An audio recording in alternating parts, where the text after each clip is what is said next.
Hello! Hello. Pistetään traileri päälle. Here comes the trailer first. A master guitar maker got an unexpected visitor. I need the guitar quick! I will make the guitar for you. Yeah, the guitar moves on. First we have to wait for 10 years for this to dry. Samurai! The demon is loose! I need that guitar!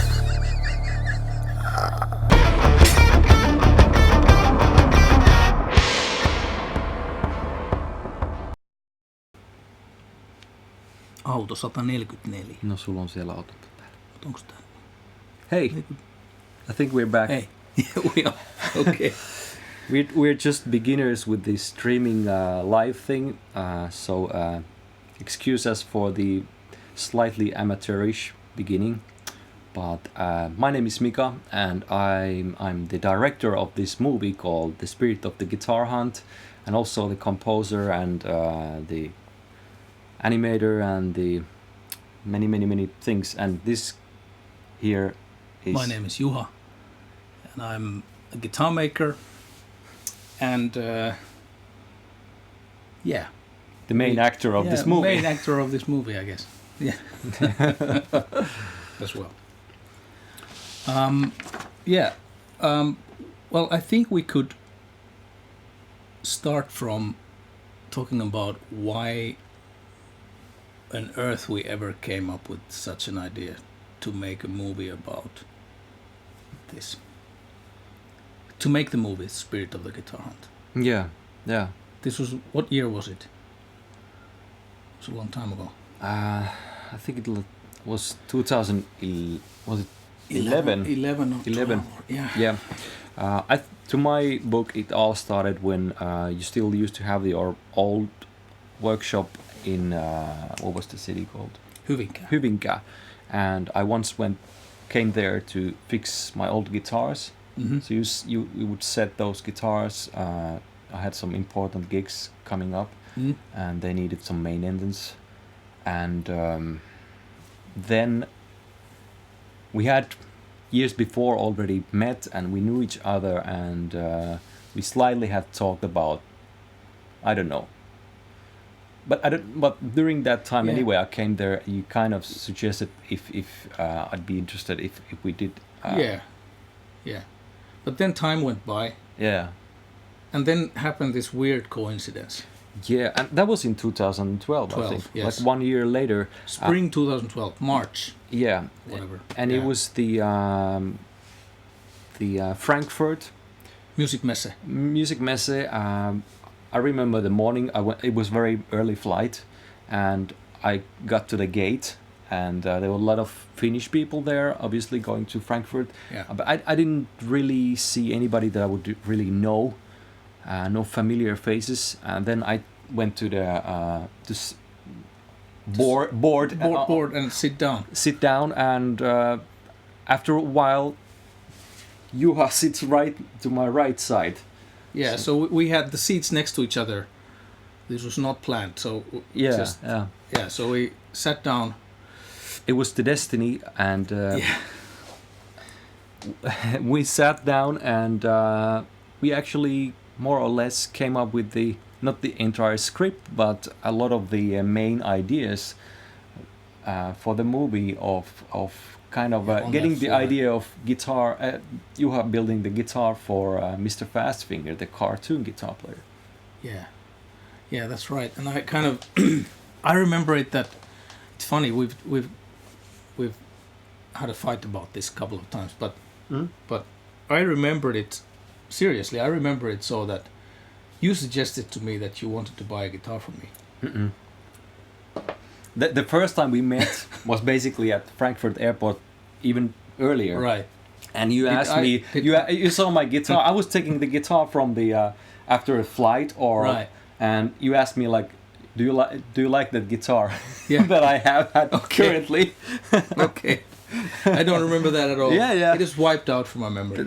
It's very traumatic because you weren't that interested, I think. Maybe. I don't know. Or maybe I don't remember. But anyway, the end result was that whether however it went.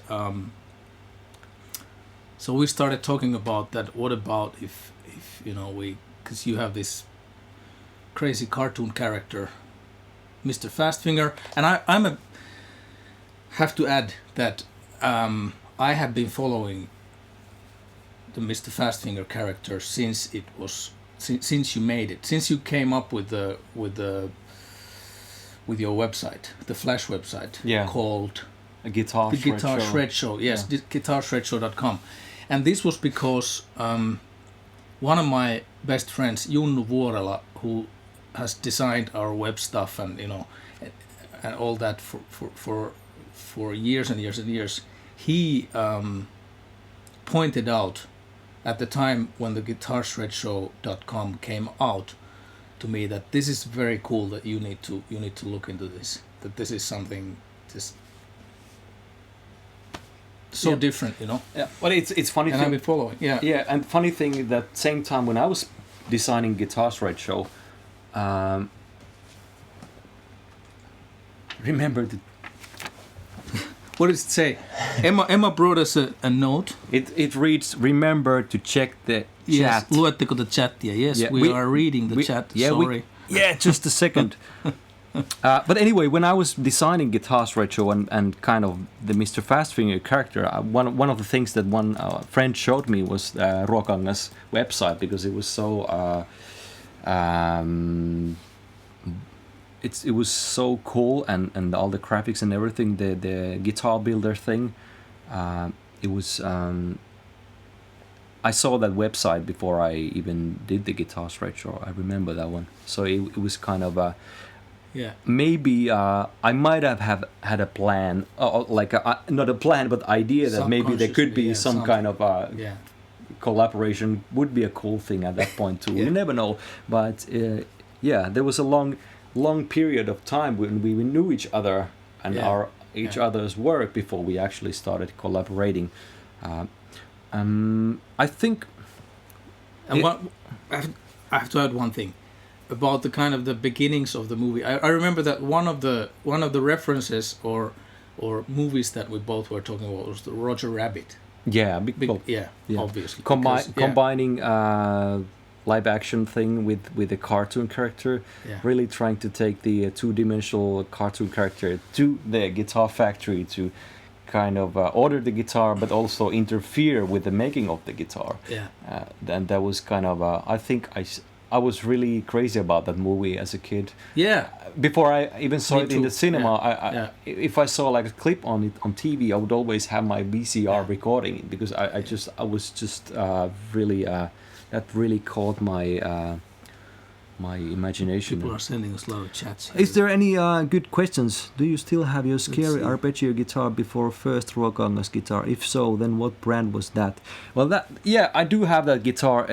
That guitar was made by Ben Reuters, this German guy, really nice guy, who got in touch with me around the time pretty quickly after Guitar Shred Show came out, and he was a guy who had just started building guitars, and he just wanted to build me a guitar, and I thought, well, what the heck, let's give this guy a chance, and if I get a free guitar and if it's playable, then it's a win-win thing.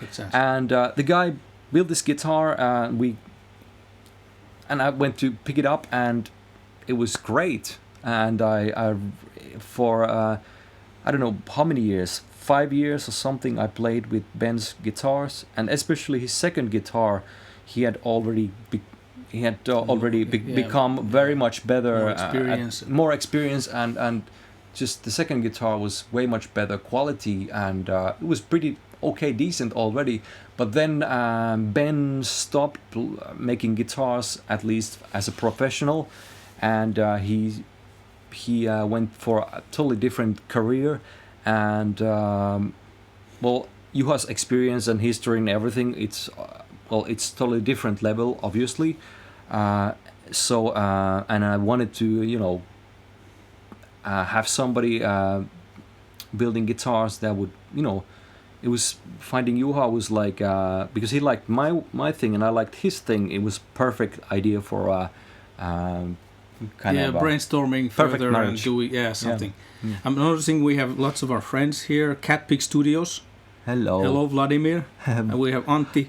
Vladimir is Parakan nowadays, music. his name is Lada Man. Okay, that's right. Marcelo from Brazil. Hello. Somebody's asking if I couldn't use tropical wood for fretboards. What would we use with maple?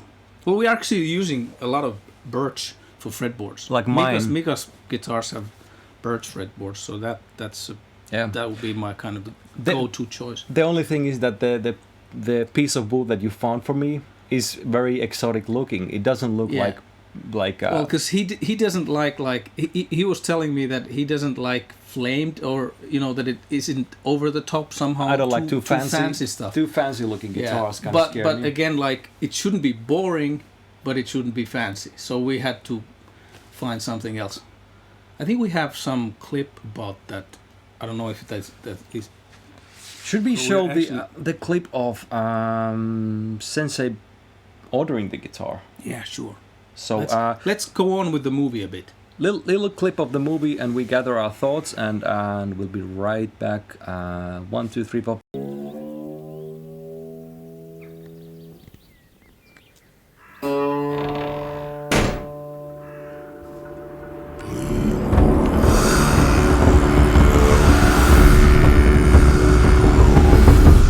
I am Fast Finger. Juha. Let's begin.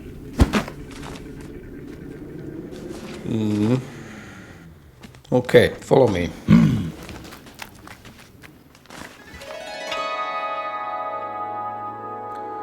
Well, it looks like a pretty standard style guitar to me. No problem, really.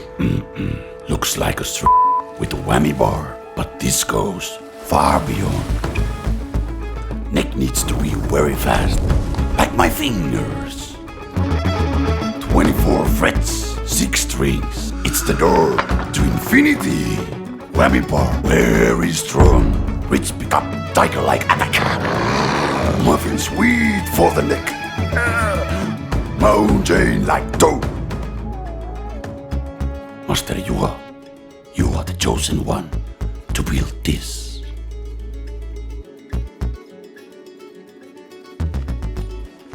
Fire, air, spirit. Burning neck.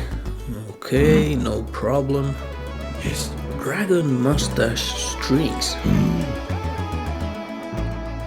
Frog green tree. Are you sure this is ecological? I need this guitar soon. Well, if you deliver the special materials, I will make the guitar for you, okay? Hoi! Hoi! We're back. We're back? We're back. Yeah. If you deliver the special materials, I will make the guitar for you. You need to talk about the. We actually went filming when you timber down some. Yeah, we cut some because a lot of times we're using local wood from Finland. We're using birch and alder that grow here very locally in basically our neighborhood here, and we have a shot in the film where I go to the forest with an axe, Yeah. and I with one stroke, I sort of cut down a big tree. But the reality in that scene was that actually my father cut down those trees. There was 5 big older trees that we had bought from a local. So it wasn't you, but it was Ruokangas. Yeah, it was my stuntman. My father was cutting down those trees, and it's because obviously in the movie we are sort of bending the reality in lots of different ways, but it kind of entwines together with the reality also, because I say in the film at some point, Mr. Fastfinger is there waiting, meditating while I'm cutting down the tree, and then I come into the workshop with the plank. And Mr. Fastfinger is very anxious to get going, with the guitar. And I tell Mr. Fastfinger that no, we need to wait for 10 years for the wood to dry. Yeah, and this is reality. I mean, this is again. You can show the clip we have. Yep. We shot today from our workshop a little bit something from there. This has a little bit of. Do we have the mic on? We do have microphone on. Yeah. Okay, so they can hear us. This right? is Juha is so fast. It's hard to stay. Yeah, because there it says 0, but maybe it's okay. Yeah, okay. So here's the. This is actually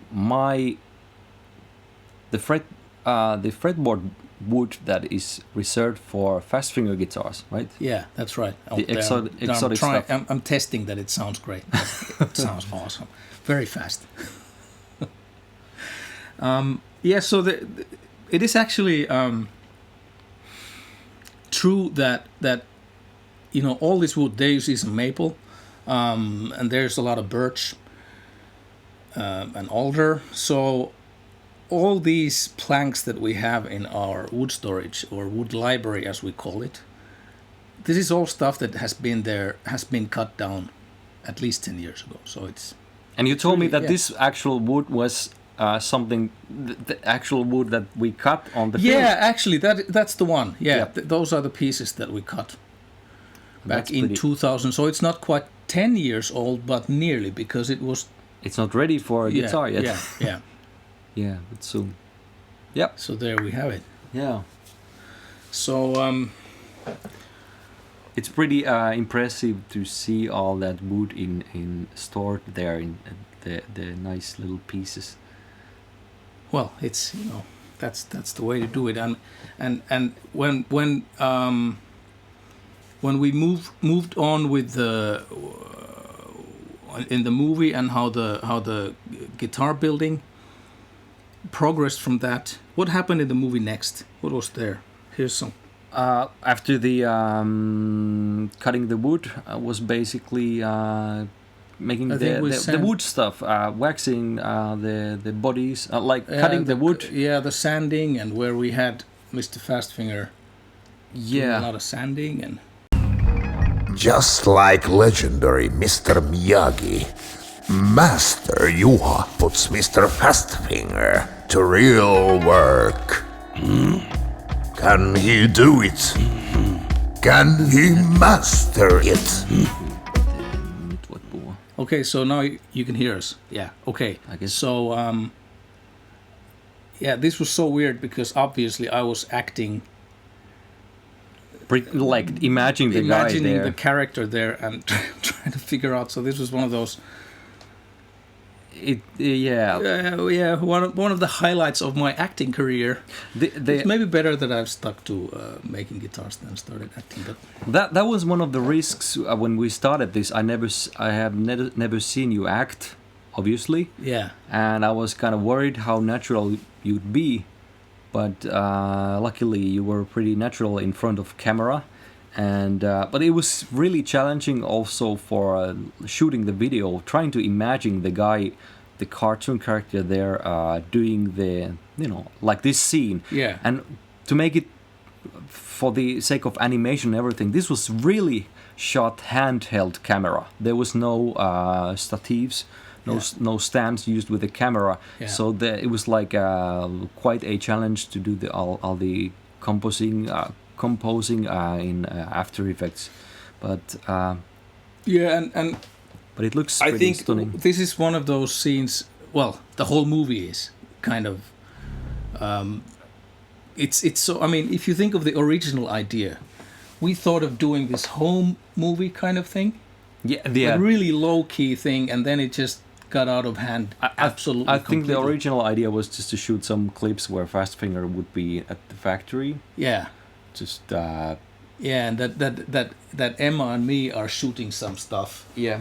While making the guitar, and you're animating Mr. Fastfinger. Yeah, and I would animate Fastfinger there, and then we had we kind of started with the idea that we would like to have these certain kind of scenes where like timbering, what's the word, cutting the trees, Yeah. and then we'll soon later get to the bone soup kind of thing, and some certain ideas that we want to include in these clips. But then we start feeling that this could make some kind of a short movie or something, and then things just got out of hand. And even when we were shooting this all thing, I had no idea that this would be a 30-minute long movie with such an amount of work. Yeah, if you think of the timeline, because we started this thinking about it 2012. Yeah, basically. And then we shot it through 2013. Yeah. And we finally got the movie ready 2015 summer. And you were editing it, you were composing music, you were doing all the things for the film. It was during a two-year period.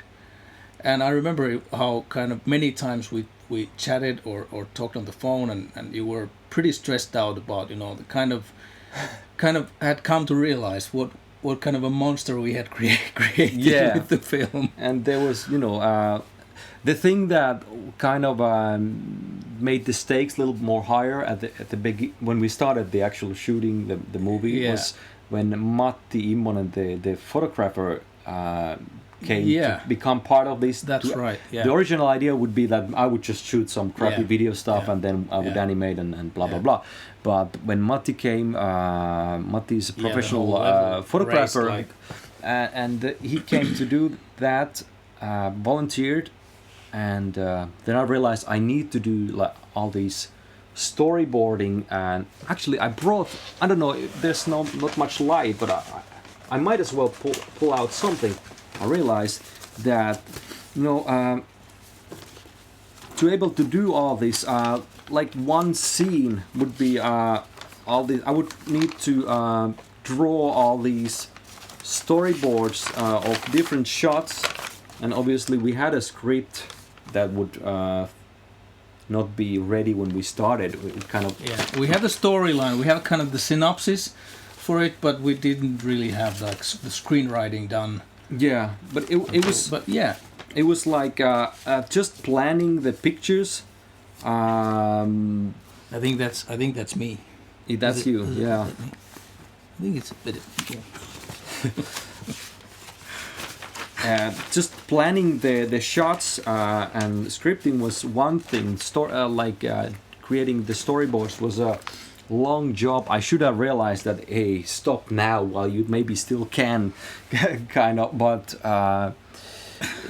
and we shot these clips for so many days during the fall 2012 and the spring 2013. A lot of long days, but they were really nice days. Many times we would, Matti and me, when we would stay over here. We're here now. Actually, we're here at our home. Yeah, Juha's home. Yeah. And the movie room. Yeah. You can maybe see it from there's a lot of films, some posters. The whole room is basically wallpapered with posters. Yeah, we have Batman movies here. Obviously, yes. Yep. A lot of great movies. Well, but anyway, it was very nice, and I think inspirational times. It was also not just shooting the film, but it was a lot of fun, and we really obviously we got to know each other. Yeah. All these in the middle of the night we would go to sauna and have all these deep talks about life and everything. So it was really great time. Yeah. Great time. So and we still get along. As you can see. Yeah, even after the film, we were kind of we didn't talk much after the movie was ready, but we kind of bleeding has stopped and dust has come down, and now we can talk again. Well, I can see some comments here. Wait a second. There was something. Somebody says deserved an Oscar, man. That's a good one. How close is the neck shape from Mika's old Charvet? Where did you get all this information? Because I probably released. No?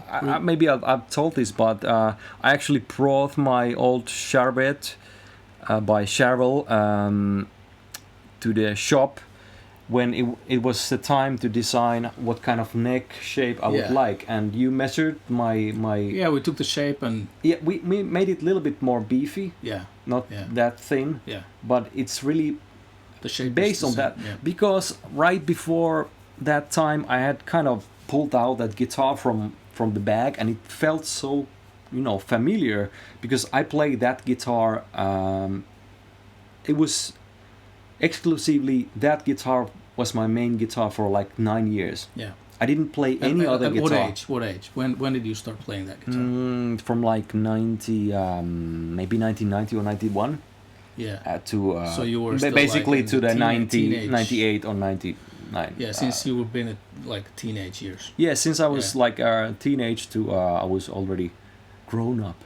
That ugly guitar, those days I really didn't care about gear at all, or amps, or a guitar. I just wanted to practice and play the guitar. Well, that's actually it's an interesting thing about that I've noticed from a lot of players, is that very often if there's been a main guitar, it's kind of like listening to music. The really the nostalgic period of life, that's the teenage years and kind of the bands that you listen to. But it seems to be some kind of muscle memory thing also regarding guitars, because a lot of players are very much gravitating to certain things that they the guitar that they will playing younger, whether it's somebody plays a Les Paul younger, and that seems to be always kind of the go-to thing in one format or another, or a neck shape, or whatever. If it's humbuckers, or if it's Strat, or single coil pickups, or whatever. So like for me, it's I've never had a guitar that wasn't basically can I say the Strat word here? Well, it says here that I like how you bleeped out the Stratocaster. Yeah, but now I'm saying we it's have to do it in the movie. But I've all my guitars have always been Strat, like Super Strats or Strats. I never had a Les Paul or any Gibson type of guitar for some reason. Mr. Lucky Lick says here, because he Mr. Fastfinger told him. Okay, so who is this guy? Lucky Lick. I think I've heard of that guy before. But should we move on with the movie? Where are we now? And we are at the. Let's have a little something else. Whammy bar. We love because I'm a Strat guy. I love whammy bars. So we go to. This is a funny thing about the movie as well. Yeah, something else. This was one of those things that we wanted to have there. Like when we started planning the movie, you said like we, by the way, have a blacksmith right next to us. Yeah. So maybe we could kind of somehow persuade him to do something, to be part of this movie, and it would look really cool. And then you came up with the idea that you need a strong whammy arm, or the whammy bar. I don't know who came up with. Somebody came up with the idea. But this is how the whammy arm was made.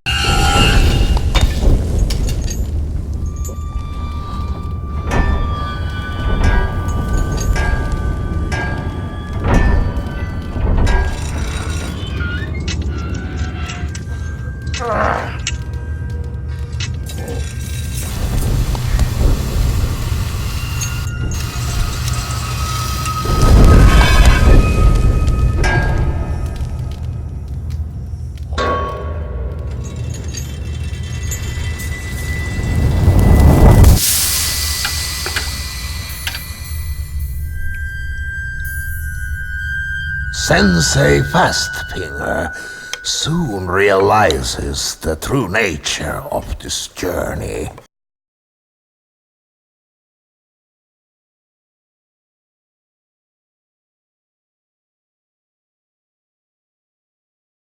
Da-da-da. Sound is back, right? Okay. That was short clip. Glad. Yeah. Yeah. So this was the actual blacksmith who lives next door from our workshop. Yeah. And when you look at the guy hammering away in his what do you call that place? The blacksmith's place. Blacksmith's place. Yeah, the shop anyway. The hammer and the anvil place. Yeah. I mean, we didn't even have to tell him what to wear, because that's how he looked like. I mean, that was genuine real stuff. I understand he's been part of some metal bands' music videos, and he knew that we wouldn't like that kind of modern day blacksmith that wouldn't look like anything, but we want that kind of classic, like. And that's actually, I mean, that's the lifestyle they live. Their family, and they're that's the way. And well, I might as well show this. This is the. There's no proper lighting for this, unfortunately, but this is the arm that was made for the guitar, and it's pretty much the size of the original Wilkinson arm that is the stock arm. And I was kind of scared how it would feel.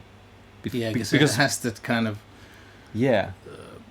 the forged texture to it. But I really, right from the start, it felt so great because it has a great grip, and it's slightly more heavier than the normal, so it would give me all this flutter kind of thing more easily. Unique, yeah. And if we fast forward like a couple of years afterwards, you made the second another guitar for me, and you ordered a new set of whammy bars from so I went back to the same guy, the same blacksmith, and I told him that could you make us some more. And I took him the Wilkinson original whammy bar shape, or the whammy bar, so that he could kind of replicate it. And then when I ordered 3 of those, the new set of whammy bars, and when we got them, they were kind of the same. It's just that they were kind of like 20% bigger, bigger than the first one. Maybe.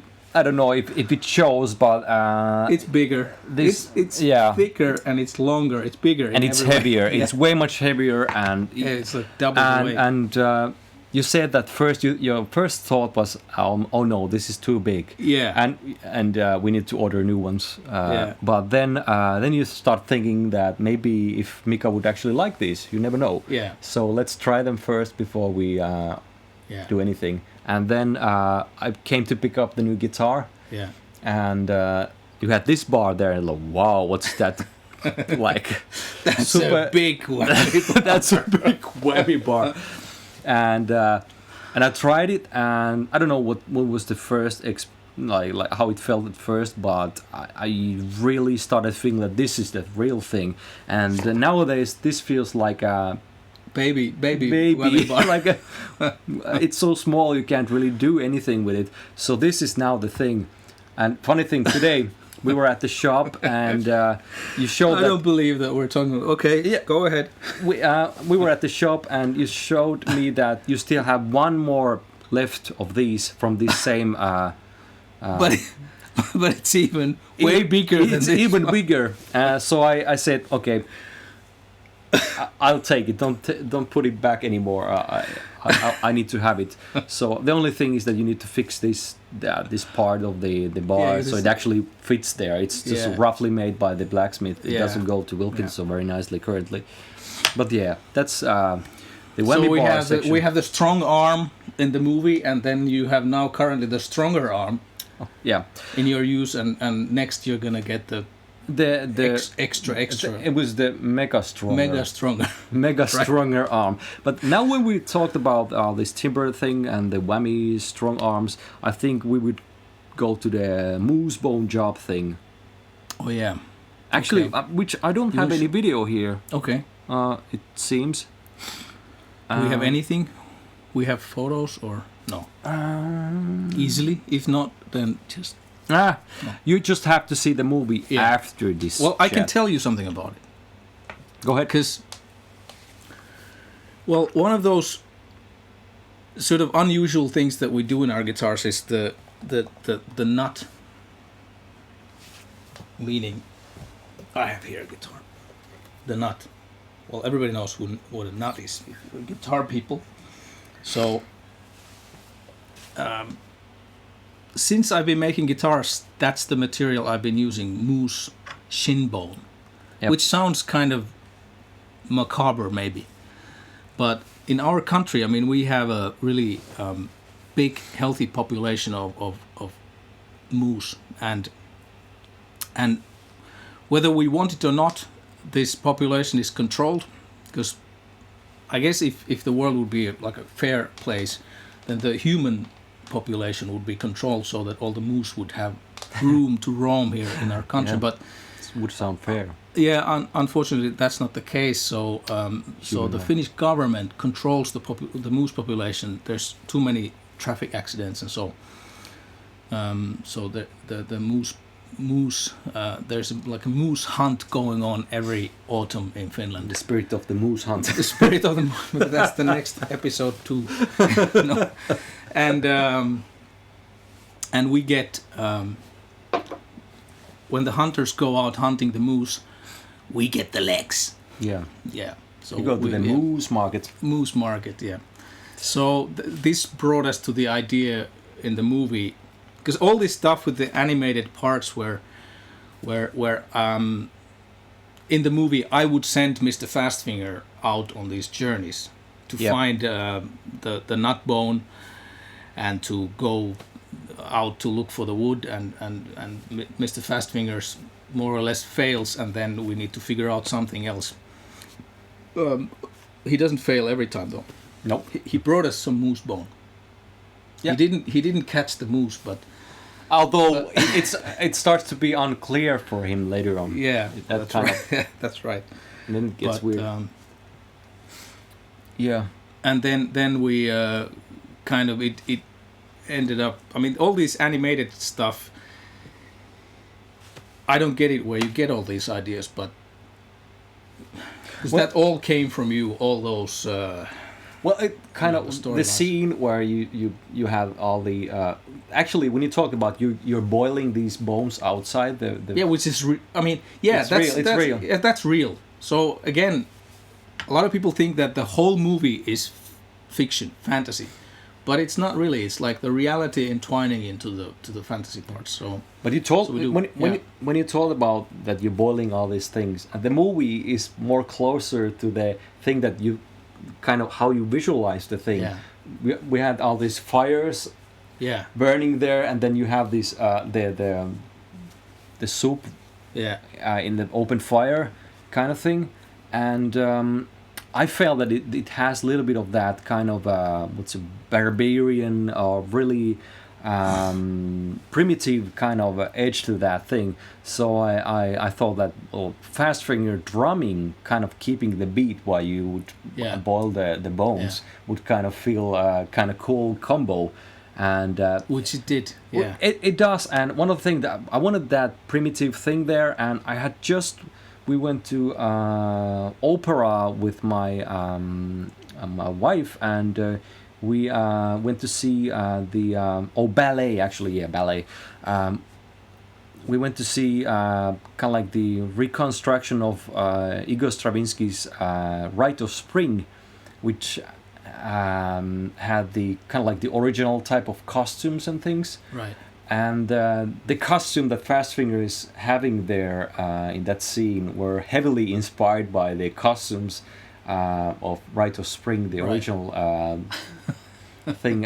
So I went researching and Googling images of the kind of costumes, which is, all traditional kind of Russian kind of cool outfits. Yeah. Which doesn't seem too weird in Finnish eyes. There's obviously some relation to the neighbor country here. Yeah. Here's somebody's asking here in the chat that I guess the question might be for me. I don't know. What do I think of like kit guitars? Meaning the kind of build it do it yourself kit guitars. I mean it's all great. I have nothing against. I mean it's basically that's what they are. They're kits you can, and like I say always, it's far easier to make a crappy guitar than a great guitar. I mean, it's very easy to make crappy guitars, and it's also easier to make crappy kit guitars than great kit guitars. So I mean, whether it's a kit guitar or whether it's a cheap guitar or expensive guitar or handmade guitar or factory made guitar, that's not like that doesn't guarantee necessarily anything. You can make great guitars in factories, but again, it's way easier to make crappy guitars in factories.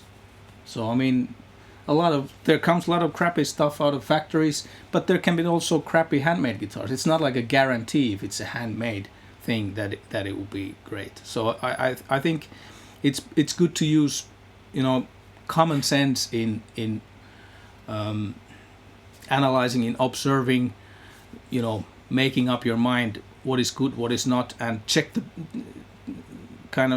background if you're looking for a builder or a specific kit guitar. Try to find reviews, try to find you know, all the information available to help you to define whether that is a good builder, whether this is a great or good factory made guitar or good kit guitar or whatever. So I don't know. I mean, there's no, you know, world is full of stuff. That's probably the biggest difference between building guitars and composing songs. To me, it's like the always the starting point if I want to compose music is that I'm going to write a really shitty song.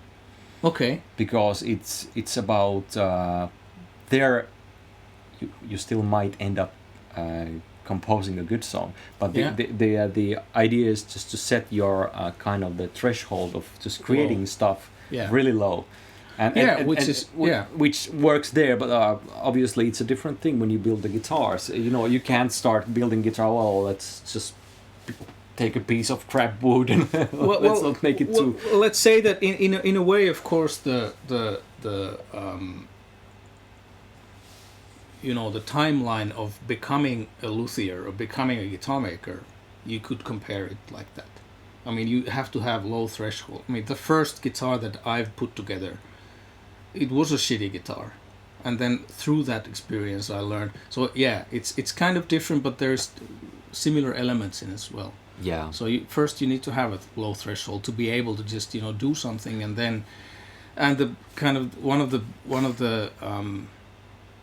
of the most important lessons, I think, is to realize, like in everything in life, you know, to be humble, you know, that whatever, if you know, you screw up, you make a mistake, that you try to learn from it, and you try to accept that, okay, I made a mistake, I need to figure out how I'm going to do this better next time. I would guess that if I was any into guitar building, I would maybe consider that. Then I would say starting with some kind of kit thing and kind of figuring out how it's all kind of made of, and taking it from there forward, kind of like starting to do parts on your own. Like maybe you buy a kit, but you try to do your own body to fit that. Yeah, that's right. Or modify stuff and kind of like having a taste of things. Yeah, exactly. Yeah. There's somebody saying here to you, Mika, what do you use to do the animations? Well, After Effects is correct. With this movie, for the scenes where Fastfinger is seen inside the factory, I animated it all on After Effects because I wanted to have the motion blurs, and it would be the way I could actually make the everything fit the live action and everything. But then for the actual cartoon scenes, which are purely kind of like the music video kind of things, there I actually animated like sequences like straight on Flash, Adobe Flash, where I always used to animate everything before. So I would animate there like if Fastfinger was supposed to ski, cross-country skiing, I would create this loop where he would do this, like frame by frame or kind of animation loop. Yeah. Then I would take that cartoon loop to After Effects and compose it with the backing, the background elements and things. So it was mixed, different techniques used, but it was mainly Adobe After Effects and Flash. Yeah. Blah blah blah blah blah. Yeah. Yeah. Amazing. The result is amazing. Somebody is asking here, Juha, are you up for a challenge? If so, then you should buy a Thomann or Crimson Guitars kit guitar set and build it as good as you can in your shop. Also make some vids of it and post on YouTube. But what's the word there? I would say that maybe a long time ago I could have considered doing something like that, but the more I've learned and the more I've kind of found my own thing, I would say that nowadays I would be quite reluctant to doing anything like that. Not because I would necessarily think this way or that way of the Thomann kits or Crimson Guitars kits or whatever, but it's just the reality that for a guitar maker, I mean, we make guitars basically. It's a matter of heart that we make guitars that are for life, and this means that I would never and we would never in my shop build a guitar out of any material, wooden material, that we haven't had in our shop for years and years and years, drying and maturing and curing and seasoning, so that by the time we start making the guitar out of it, that that piece of wood has become, like we call it, like relaxed and that it doesn't move much anymore. And when one makes kit guitar like that, buy something and makes it, I can never know what it is, and it could come out really great guitar, but how is it going to be in 1 year or 2 years or 5 years? And it's just the way I feel about making guitars is that I need to know the material. The material is like the key element. It's like where the guitar lives and dies with the material. I mean that it's right and doesn't move. Yeah. There's one question that I need to answer. Somebody named Anal Sneeze asks, Hello, Anal Sneeze. Very nice to meet you. Is it possible to do dive bombs and pitch harmonics without a whammy bar? I thought it was pinch harmonics, but pitch harmonics without a whammy bar. A dive bomb without a whammy bar. Let's hear it. So whammy bar... I don't know what defines what's a dive bomb, but you kind of can at least fake it by doing some bending, like so you just do a pre-bend and then release the note. I don't have a guitar pick, I don't know,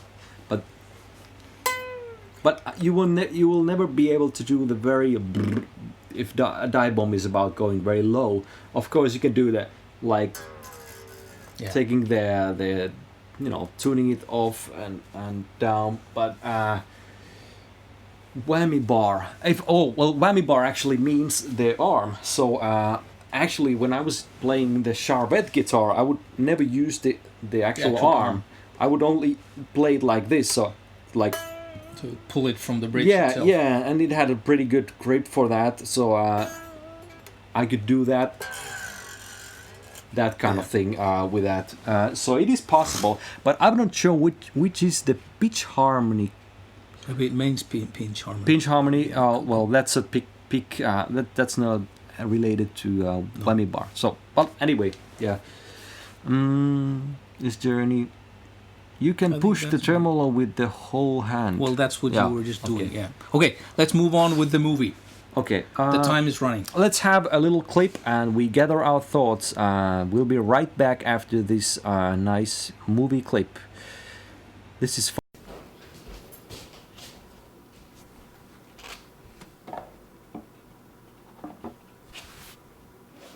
Perfect.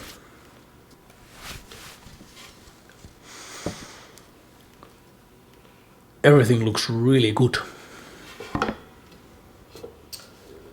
Tomorrow we'll start putting everything together. The pickups have arrived today. We have all we need. But now I'm going home. Good night. Try to get some sleep.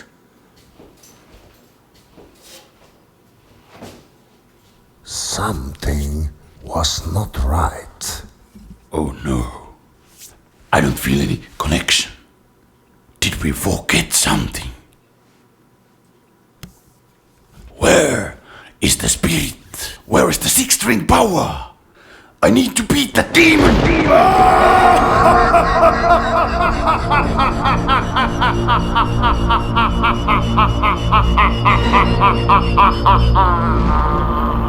Ever seen one of these?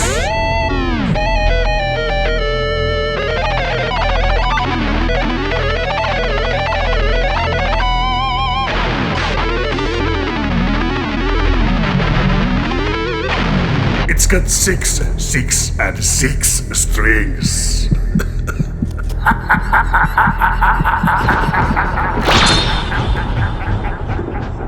It's got 6. All right. Who knows the player? Who knows the player who played the part of the demon? Let's see if we can get it from the chat soon. Okay. Sounds like Michelangelo Betio. Yeah, and that's who it is. But you know it, you follow me. This guy follows me all the time, so he knows it. But how on earth did he come by? Well, Michelangelo Betio. it wasn't planned. Yeah. Once I started animating that thing, I had the idea of having of course the classic 666. Like the 6-string thing, which was a very cool thing with where the accordion changes into the guitar with the 3 necks with 6 and 6 and 6 guitars. Yeah, the accordion demon is a classic character from the original Guitar Shred show, and he was taking the comeback in this movie, and having the idea that the accordion demon would actually suddenly have a guitar that would feel even more incredible, that the guitar that wasn't even ready yet, that was coming for Fast Finger. So having this 6-6-6 string guitar sounded like really fun. And once I started animating or drawing the stuff for the animation, I realized that I would have 3 different necks, and it started looking like Michelangelo Betio's classic stuff that he would do with 3-neck guitars. And I actually went to YouTube to kind of look some reference clips of his playing, and had a lot of fun doing that animation. Then around the time when I was working on that, Dream Theater was in Helsinki, and I showed it to Jordan, and I also show it to John Petrucci, and especially John Petrucci. When he saw that, he was like, "You need to have Michelangelo Betio to play on this part." Right. And so what I did was I got in touch with Michelangelo Betio, and I wrote him that even John Petrucci thinks you need to play on this movie and do this part. And I showed him the clip where he would land on and the whole thing. And, well, he agreed, and it was a cool thing. It's my tribute to the classic Michelangelo Betio thing, and it's such an iconic thing that he's doing with the novel stuff. Yeah, and yeah.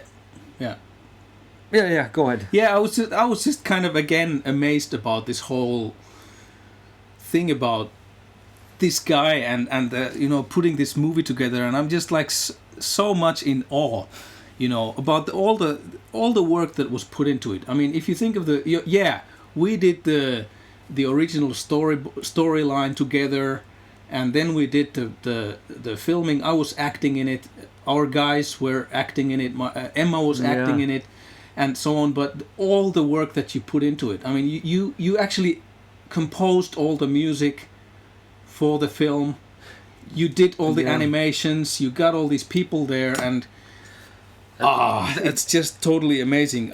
It was we shot the film, the actual video footage was shot in November 2012 to May or June 2013, so within half a year.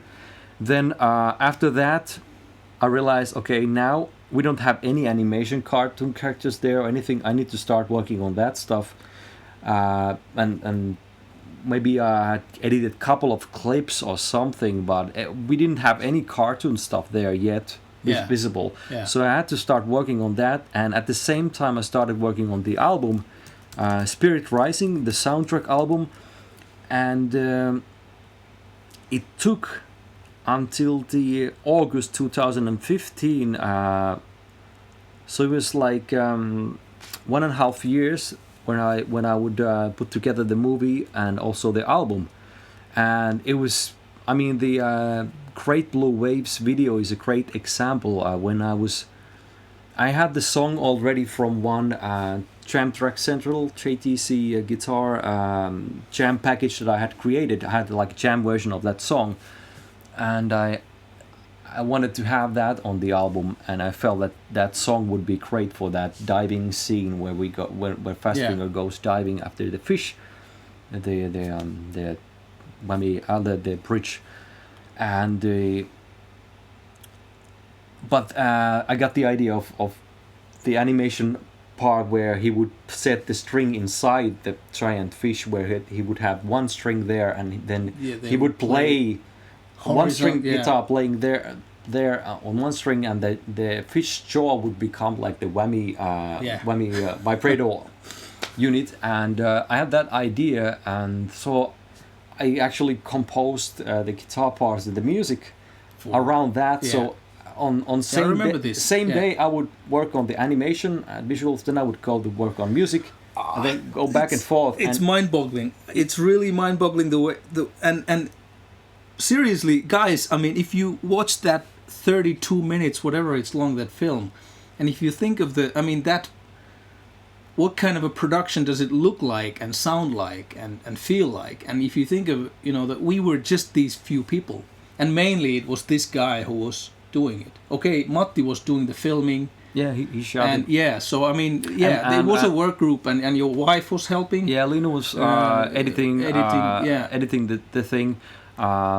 But still, I mean, at the end of the day, I felt always like the rest of us were kind of working a little bit, and then we would pour all this tons of work on your shoulders that you had to kind of... Yeah. Well, yeah, but who's to blame? Myself. Yeah. So it kind But it was... It's kind of a... But this was kind of the kind of project that you can only do once in your life, and then I'm kind of happy that it's now done. But one thing, maybe we should move to the final, the actual guitar, finishing that guitar. Is it time? Yeah, I can answer to this one. There's somebody asking Mika if Mika's guitar is based on our VSOP model. Yes, it is. It is based on it. But Mika needs 24 frets, so we had to redesign the body, and we kind of had to come up with a more modern guitar. Yeah, you had the VSOP and the Hellcat. Hellcat, which is more like a metal guitar, and it's more like it's edgier, and the headstock is also edgier and more. It didn't have the most important part of the guitar, the pickguard. Yeah, you need a pickguard. Yeah, you needed a black pickguard. Black pickguard. Yeah, and actually, while we are there, I may show this. One of the things that I'm really proud of in this guitar is the pickguard. Wait a second. Is it here? Can you show the? I'm going to show it no matter how long it takes, because I'm so proud of this. Why isn't it here? Well, let me find it. It's in my Dropbox.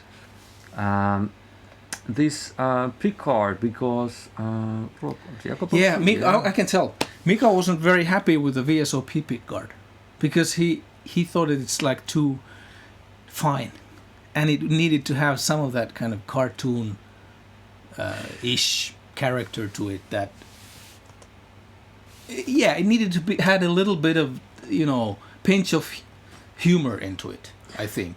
I think it needed to have a little bit of fast stringer in it. Yeah, fast string. That's right. This is actually the picture that I sent to Juha. This is my design for the pickguard. I drew it on Flash, Adobe Flash, and it was.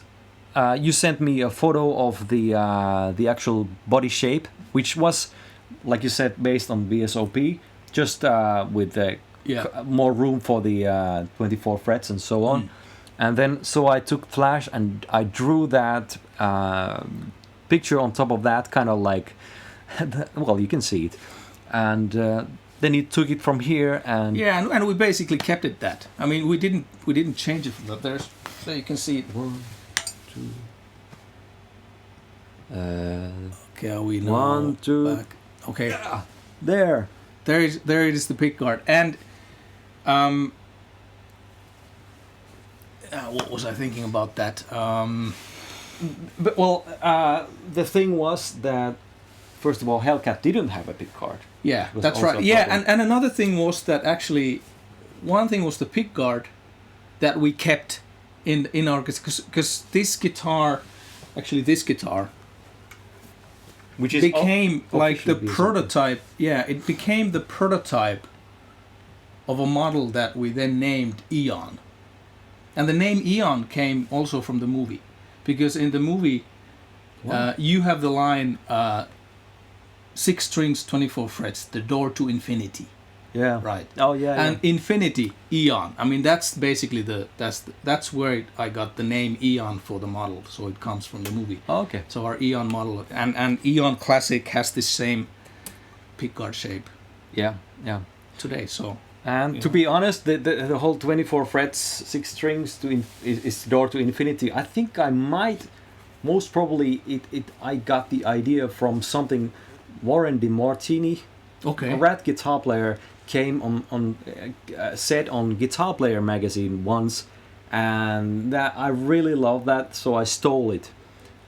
Always steal the best stuff from the best guys, and it kind of became a motto for the guitar. Well, obviously I like 24 frets and 6 strings, and and I don't need the 6 strings, or even 7 strings. No, that's reserved for Michelangelo Batio. No, the Demon accordion Demon accordion yes, player. right. The Demon accordion guitar player. Should we move on to the? Because now we've talked about the guitar, the pickguard. This next scene that we're watching from the movie, because in our shop we have this kind of a way of making guitars. I mean, I have people there working.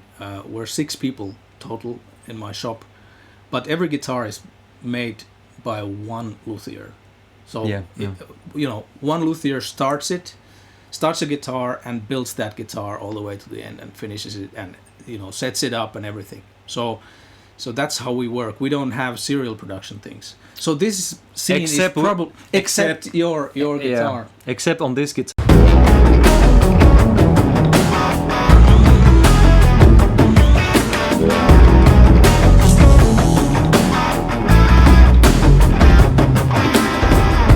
The most crucial moment was at hand. Resurrect the wood. Bring in the electricity. All men, play on 10. Wake up, Sensei. This is it.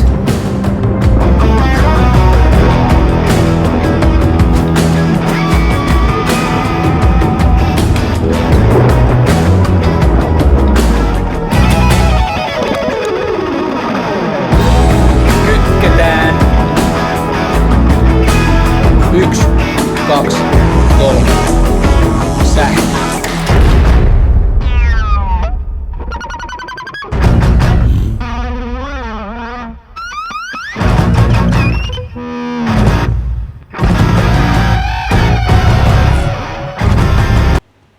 It's alive.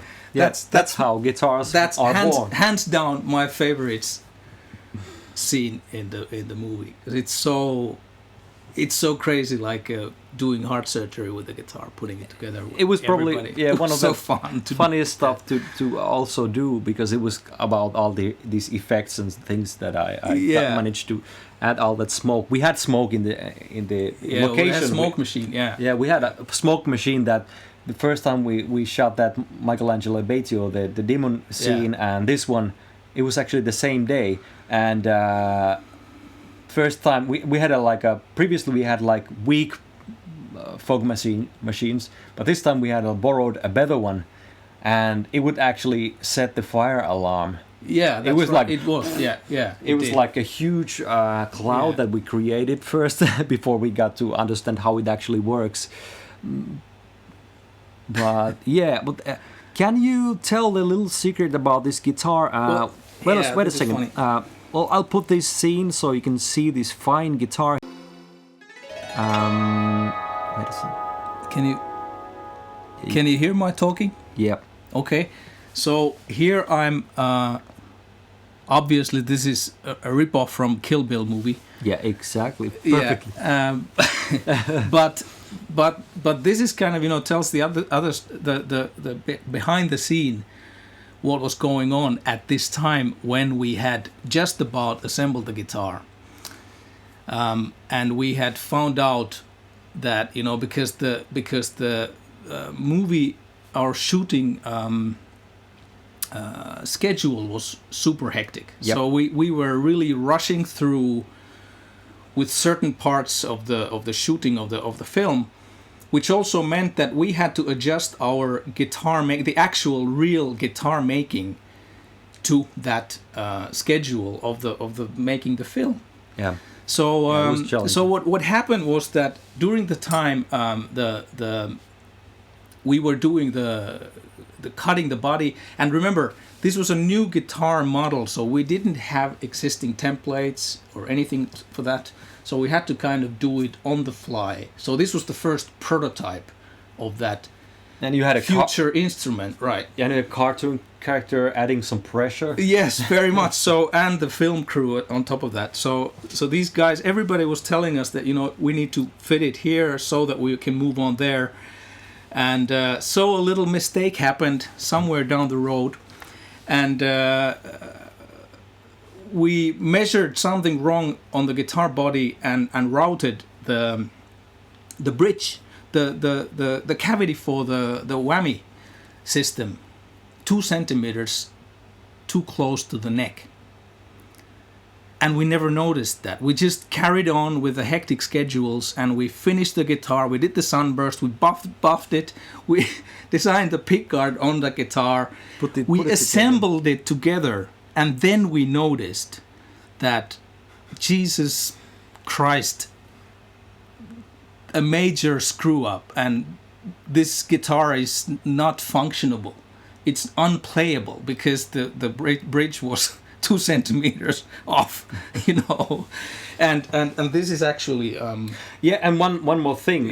Before you even realized it was non-functioning guitar body, we can say that Matti accidentally dropped the guitar on the set. I forgot that.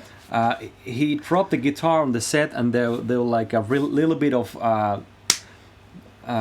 So this happened before. So we had buffed the guitar and it was ready to be assembled, and our camera guy Matti comes in and somehow with his shoulder knocks off the body from the table, so it drops on the floor, and there comes a dent on the lacquer, on the just buffed, perfect looking lacquer, and Matti is so bummed. Oh my god, I'm screwed up, and it's like, can we still use the body? And we're looking at it. Yeah, we can still fix it. Yeah. And Matti is totally down, like the rest of the day. And then the story goes on, and later on we realize that this whole body is just not. We have to make another body for the guitar. Matti so actually happy. So when Matti found out that the whole body was a screw up and we couldn't use it, which meant that we had to make a new body for it, then Matti was like, oh yeah. So and great. So what you saw in that episode where I was proudly showing and saying that this is my finest guitar, what you actually saw was this fuck up body that we never could use in an actual guitar. This is the short Yeah, so this is for the shorties. yeah. So this is what you saw. It was not the finest guitar. This guitar body turned out to be a prop for the film. That's the first lie that you said or did in the movie. You think so? Well, let's pretend so. Anyway, so I mean, so at the time I was there in my Aikido suit, turning that, screw up guitar in my hands that I knew that couldn't ever be played, and saying that it's my finest work. At the same time, literally, Jyrki, one of my luthiers, was downstairs routing a new body for the guitar. Oh, really? Yes, because only a month later, month after we had assembled this guitar for the movie, you already got the finished guitar in your hands and you were playing it on stage very soon after that, like June, July. That I was year. secretly using that guitar because of the movie. The post-production took so long. I officially didn't have the guitar until 2015. Henning is calling me a liar. Well, for a good reason. Yeah, for a good reason. There you go. Yeah. But yes. So, but they look pretty similar, right? Yeah. That's right. This has more fingerprints in it. Yeah. But should we show? We will show you a clip. And after that, we can tell you why this was. Actually, two clips. Yeah. Yeah. This is something we did. Can you hear us? Yeah. Yeah. So this is something we did earlier today at the shop. Everybody at the shop signed the body. You can see it. I don't know if you can see it in this light. Toi näkyy sinne. Eiköhän se näy. Niin. Oh, one more clip. The most important thing that was done to this guitar body. Those who have seen the film know why this was done.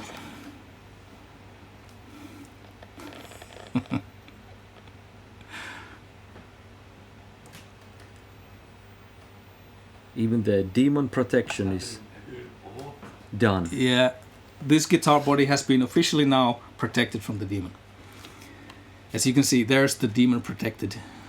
That's right, and everybody's signatures are on it. No, it doesn't show on this light. Where does this light? Anyway, there is no it's light. There. But so the reason why we signed this body today, and we put the protection from the demon. It's kind of we can move on 2, 3, 4 to this. Yeah, the reason is that we're taking part of this 42 Gear Street, which is a YouTuber event held by this guy HP42, which is commenting here, calling me a liar. Yeah, thank you, Henning, the guy very who much. Was calling Juha a liar.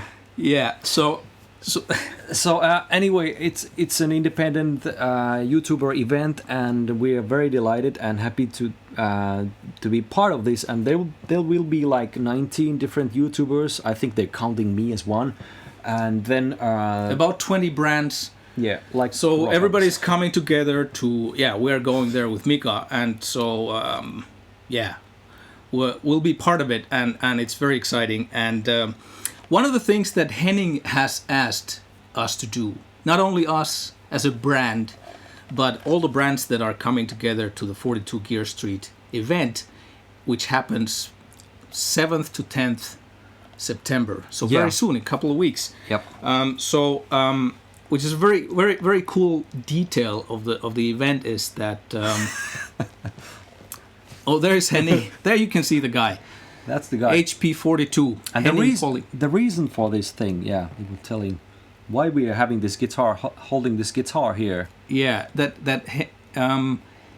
Henning wanted to do an eBay charity auction. Yes. Right. And every brand that is coming to the 42 Gear Street event is bringing something to be auctioned through eBay for charity purposes, and all the money collected through this charity auction, it will be used to improve the conditions of the local animal shelter of Henning's hometown or home village. So what we are bringing there is it's like the spirit of the Guitar Hunt movie collectible set. Remember, we weren't hunting cats or dogs. No. It was just moose. Right. Or reindeer, whatever. Yeah. Maybe you can put away now the logo. Yeah. So we can see better. No. Abradadabra. Right. So we are bringing to the charity auction a set of totally unique collectible items. Useless guitar. Useless guitar body. No, a rare collectible prototype body. Priceless. Priceless body. With a beautiful green. Yeah, that's right. That's made of real frog green paint. Yes, yeah, that's right. And finish older. Yeah. Older tree. And it's demon protected. Demon protected, and you signed by everybody. I believe at least you, if it wasn't a lie also, you said that this could be used for a shorter scale guitar. Yeah, basically it could be used for, yeah, sure. So I mean, you just need to kind of make the neck to measure to this. Yeah. So it's possible. It's to closer use to like a Gibson scale guitar. Yeah, at that so point. It would be possible to use it. But you have to remember that there's the dent that our cameraman did for it. It's there, you can't see it, but it looks absolutely horrible. So you wouldn't probably want to make a guitar out of it anyway. I don't know, but I think it's going to be a cool set. It's not only the guitar body that is going to be in the collectible set. There's other items. Can you show something? No, it's here actually. I have all the stuff here. It was here. Oh yeah, here. Well. The thing is, the soundtrack album CD is sold out, so this is like also priceless. A CD, and to make it even more interesting, you will get a very limited edition cassette of this album that has bonus tracks. Yeah, 3 pieces ever made in this. Yeah, there are only 3 of these. One he has, and I have, and then the guy who wins the package will have this cassette as well, and the CD is already sold out, so you can't buy it anywhere. So nope. Yeah, so that goes there, and there is a obviously the tab booklet. Yeah, going with it, and there is a very very rare movie poster from our original premiere of the. Yeah, this was used at the movie premiere party that we held. Yeah, because we had an actual premiere for the movie showing in an actual movie theater in Helsinki to celebrate at the same time Mr. Fastfinger 10th anniversary and my company's 20th anniversary. And the fact that I didn't need to animate anymore for this project. Yeah, that as well. And I think Mika had 10 pieces of these posters printed. Yeah, more or less. Yeah. Printed for the premiere, so we could put them in around on the wall at the cinema theater. And this is the very last one. Second last.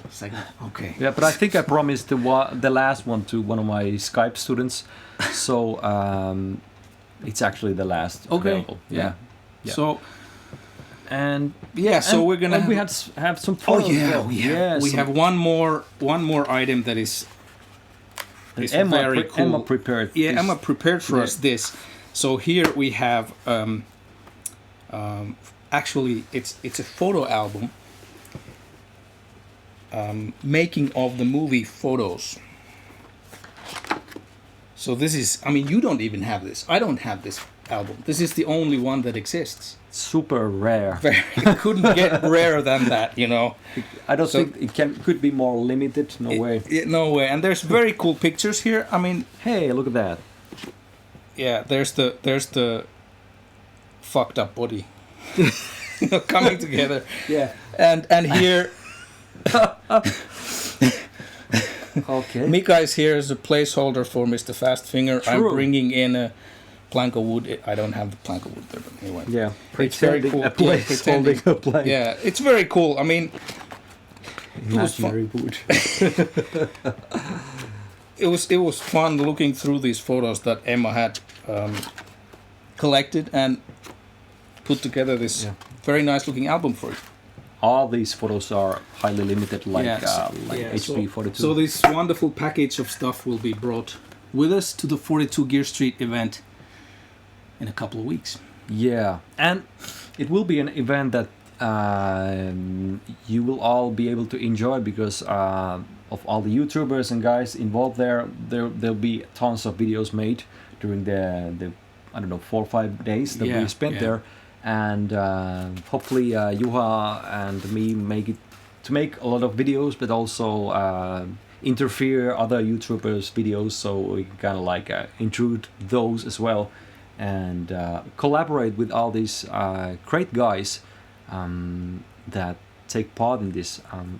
I will hashtag this video later on, so you might find the link to all this information about the thing. But if you follow and subscribe this channel or Juha's channel, well, subscribe to both of our channels, and you will certainly be aware of all the things that will take place and happen. Good stuff, for sure. Yeah. Do we have any important questions here that we should answer before we close our first ever live chat? At least my first ever live chat I've done. No. Why must you always make me spend my money, Mika? Carl is asking. Carl, that poster is reserved to you already, so unless you want to buy this guitar body, I don't know about that, but it's really up to you. Someone finds us sexually attractive. Who? That's cool. I don't know. Moleskin pants. All you I'm need not is sure some if that's- TLC and some vitamin P. What I'm trying to say is I find you sexually attractive. Okay, very cool. Okay, I don't know which one it's Yeah, directed somebody's to. asking, will the stream be saved? Yes, it will. It will be available, of course. As far as we understand, it should be, yeah. Henning, we will be at your place on Friday afternoon, assuming about 4 p.m.-ish, something like that. Juha rented a really cheap car, so we don't know if it will carry us. Slow, shut up. Well, our budget is limited anyways, yeah. Yeah. Be Wind, my friend, is still my it's a great song. Yeah. It's also La Vieto's Yeah. favorite song from that album. Yeah, it's one of my favorite I have to say that that albums. album, Spirit Rising, it's a fantastic album. Can I just? It's it's a wonderful You album. got another thing coming. There's even greater album. Whoa! Whoa! Well, for sure, those who are following me know for granted that I have the new album coming up. See the teaser or the trailer of the album here on my channel. Anyways, you can find it. I have it just on pre-order, and hopefully it will come out on October, I think. Well, you will find all the information from the video. Blah blah blah blah blah. I've heard 2 songs from that album. Mika sent me a Dropbox link for two songs. I think it has maybe bigger guitar sounds than I've ever heard in my life. It's like the biggest guitar sound. It's because the mountain tone? Yeah. Because of the mountain. Mount Everest tone. The biggest Mount Everest tone you've ever heard. Yeah. Don't read. Why those don't comments. I remove my pants and panties? Okay, now you can do that. This is You can going do all that. crazy. We won't It's see great it that though. it's great that we are here on the picture and not you. Is the album in Spotify? No, it's on. I have a pre-order campaign happening For the new album, Spirit Rising Spirit Rising is Spirit there. Rising is Yeah, on yeah, Spotify. yeah. So blah. Yeah, it's going on. I think people are. The comments get so anxious that they must be drunken or Yeah. yeah. It's hard for us because we're so sharp here and Yeah. all these weird comments pop. I like the mystery riff on Mountain Tone. Yeah. Yeah, I like it too. Yeah. HB42 says no Spotify. Buy it and support the artist. I agree. Yeah, that's what you need to do. You need to go buy. That's one of the music. that's one of the reasons I kind of always try to figure out how can I make my career as a what I most love is making music and producing and putting out albums. I think it's just wonderful, but it's so damn hard to make actual money with that and make your living, and still it takes so much time to do all this. So some kind of, at least you don't want to end up paying out of your own pocket, and hopefully kind of get some kind of balance between your bank account and making music. So one of the reasons why this new album is split to two halves. First reason is that I think 30 minutes of this type of music that I create is way enough for one session. Yeah. If you listen to 60 minutes that this album lasts, it's you lose your focus by when you listen to 50th or 40th minute. It's too much of information. So I'm actually splitting this album to two halves. The first half will be released on Spotify on October.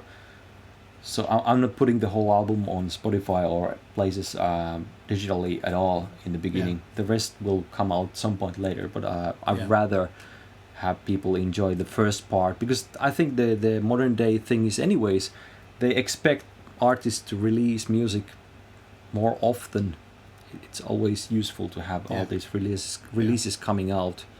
Yeah, HB42 is asking here about your guitar, about this guitar, that did I ever put a price on it?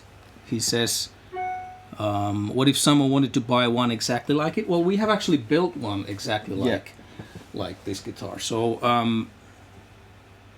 to one of your fans. Yeah. And HB42 asks here that how much would it be? It's in the range of 5,000 euros. This guitar. Yeah, this guitar. Yeah.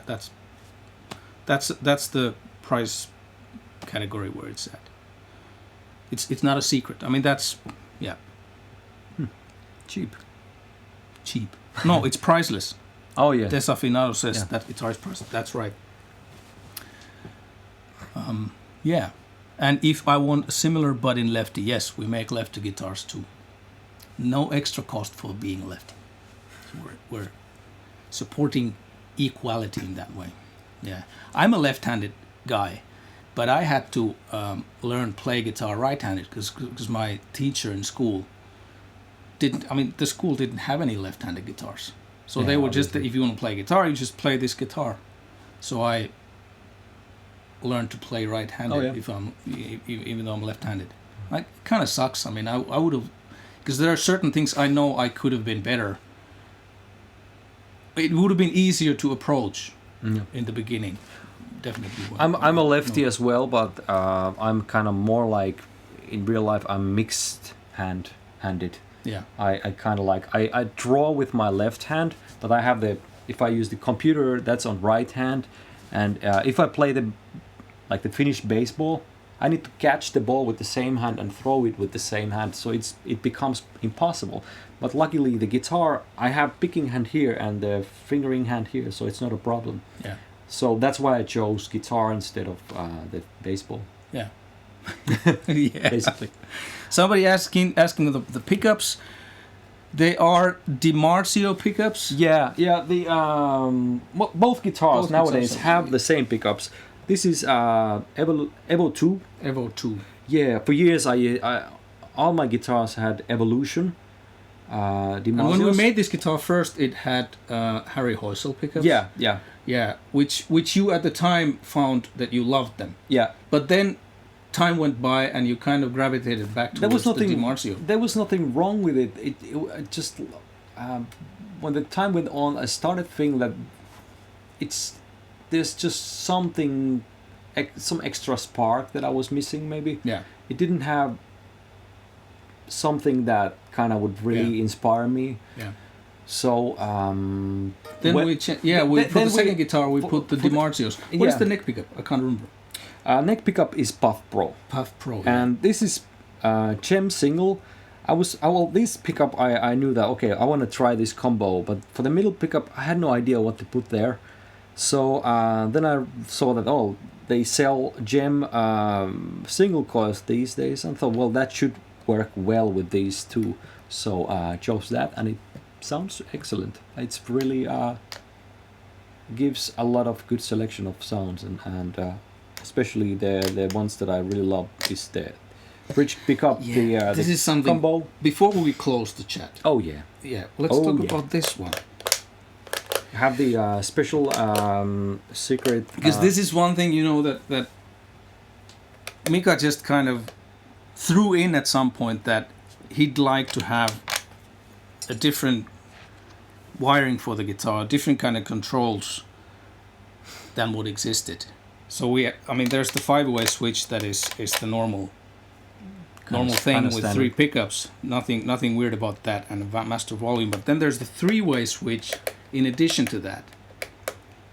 And this came, I think first you didn't even know what these do, because didn't it come from the, or did you, which one did you have first? Because you had those in the, you know, the map that you drew about the guitar with the dragon moustache strings and the strong whammy arm, and then you had something about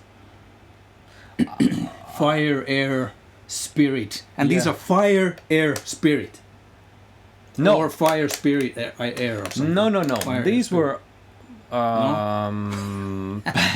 these were all the different elements, but this was kind of like a full split. And wait a second, let us see. I'm pretty sure we have that map over here. I will, get it. Yeah. Well, in any case, Mika wanted here this eventually this 3-way switch to function in addition to the 5-way switch, so that whenever he's in the far back position with a 3-way switch, the guitar would work as normal, kind of like a Strat style guitar, despite the humbuckers. So you would have humbucker, you would have these two together, you would have the middle pickup, you have these guys together, and the neck pickup alone.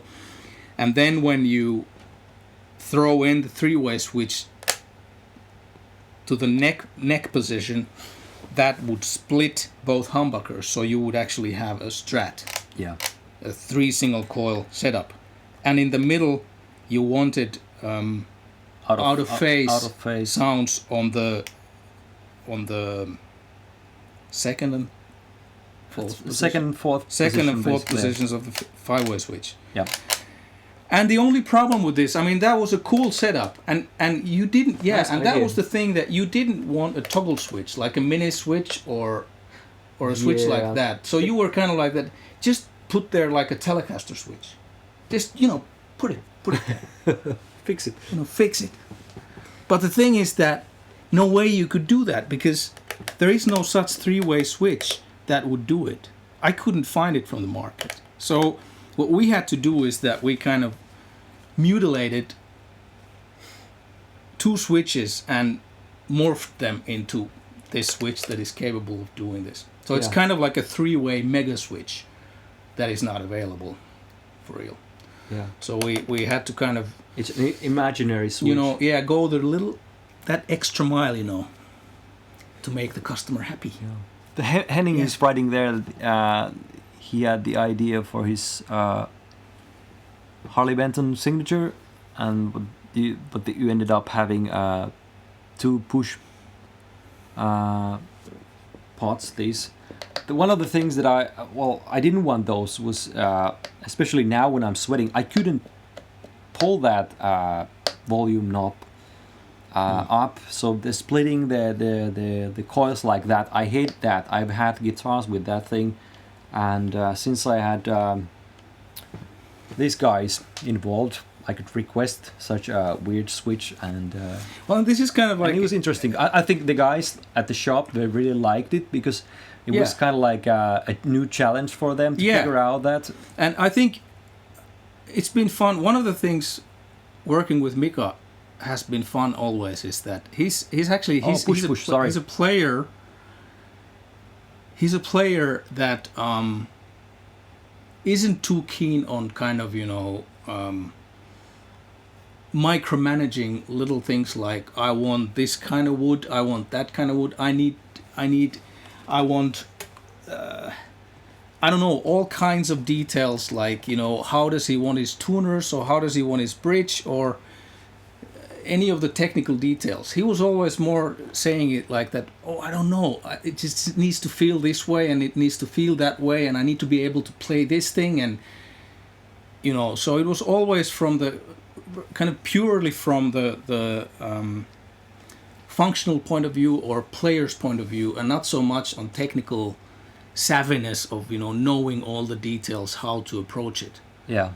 And so the division, when we work together with Mika, it's been always very clear that, you know, he knows what he likes, but he kind of, you know, lets me have the responsibility of, you know, coming up with the different solutions that would take him there, what he wants.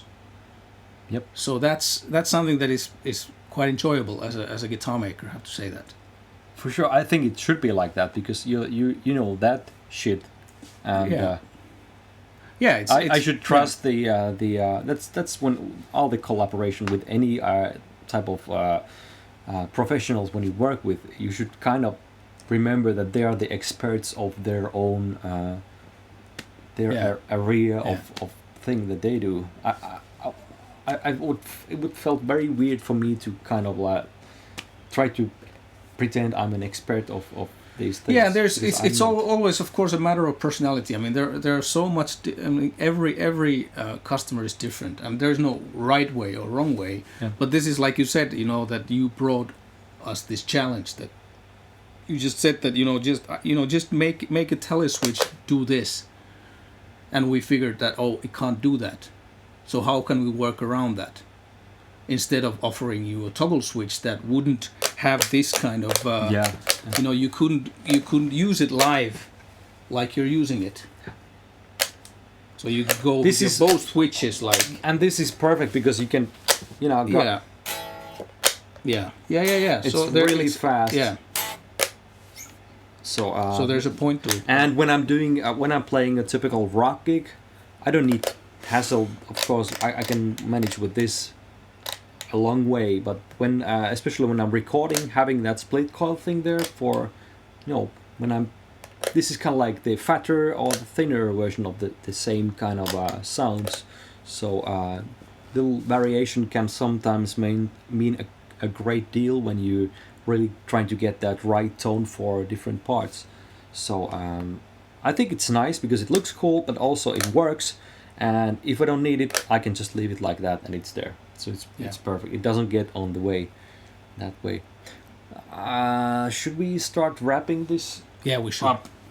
Yeah. One thing is that, you know, we're in this small room where we've had these lights on that are not LED lights, and you know what it means. It means that it's probably 50 degrees Celsius here. It's very, very warm here, so I think we need to go out to breathe some fresh air soon. Have some We'll take refreshing some sponsored water. Yeah, product placement. Thank you for watching. This was an interesting experience for us, and it's nice that it's great there there's actually been so many of you guys there, and yeah. thank you for following. And this chat will be remaining online for sure, and hope you guys share it and like it and subscribe to our channels. And go watch the movie if you haven't seen it yet, or absolutely, if you've totally forgotten it. It's family friendly, so let me put the link to the film here. It takes a few seconds, but I will find it. Yeah. Mika can entertain you in the meanwhile. It's like whammy bar. Yeah.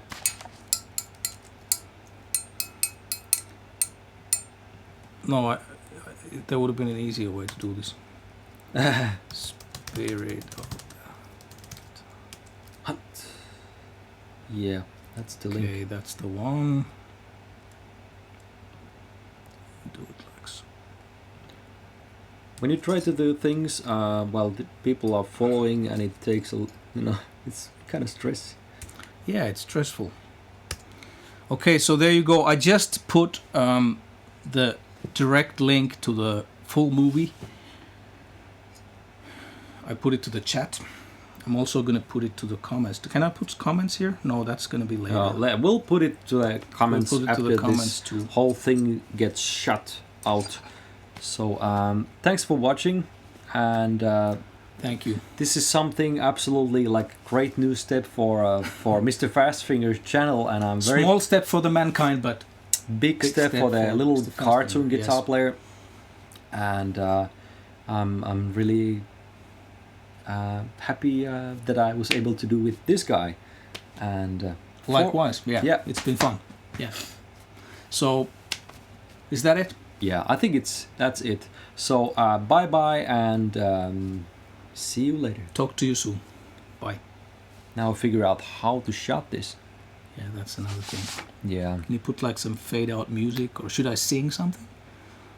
Perhaps. 1, 2, 3. Nope.